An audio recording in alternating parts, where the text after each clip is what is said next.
நம்ம business start பண்ண first நாளே பாத்தீங்கன்னா ஒரு கஸ்டமர் கோழி குஞ்சு வேணும்னு காலையிலே வந்தாங்க. நானும் பாத்தீங்கன்னா நம்ம கிட்ட இருக்கிற 2 மாசம் 3 மாசம் கோழி குஞ்சு எல்லாத்தையுமே காமிச்சேன். கஸ்டமர் பாத்தீங்கன்னா சாட்டிஸ்ஃபை ஆகல, எனக்கு இதோட சின்ன கோழி குஞ்சா வேணும்னு சொல்லி கேட்டாங்க.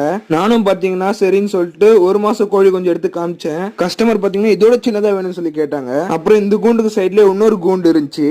அதுல பாத்தீங்கன்னா ஒரு கோழி அடை உட்காந்து 7 குஞ்சு கிட்ட பொரிச்சிருந்தது. அது பொரிச்சு 1 வாரம் தான் இருக்கும். கஸ்டமர் இந்த கோழி குஞ்சு தான் வேணும்னு சொல்லி அடம் பிடிச்சாங்க. ஆனா நான் தர முடியாதுன்னு சொல்லிட்டேன்.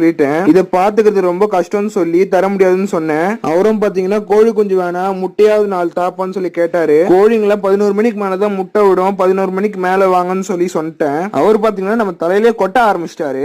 நம்ம கஸ்டமர் வேற யாரும் இல்ல, ஒரு காக்கா தாங்க. இந்த காக்கா பாத்தீங்கன்னா பக்கத்துல இருக்கிற மரத்துல கூடு கட்டி முட்டை வச்சிருக்கு. இந்த காக்கா பாத்தீங்கன்னா மேல போகும்போதும் சரி கீழே வரும்போதும் சரி தலையில கொட்டிக்கிட்டே இருக்கும். இது வந்து பாத்தீங்கன்னா அதோட கொஞ்சம் காப்பாத்துறதுக்காக அப்படி பண்ணுது. ஆனா எனக்கு மரம் ஏற தெரியாதுன்னு சொல்லிட்டு அது தெரியல பாவம்.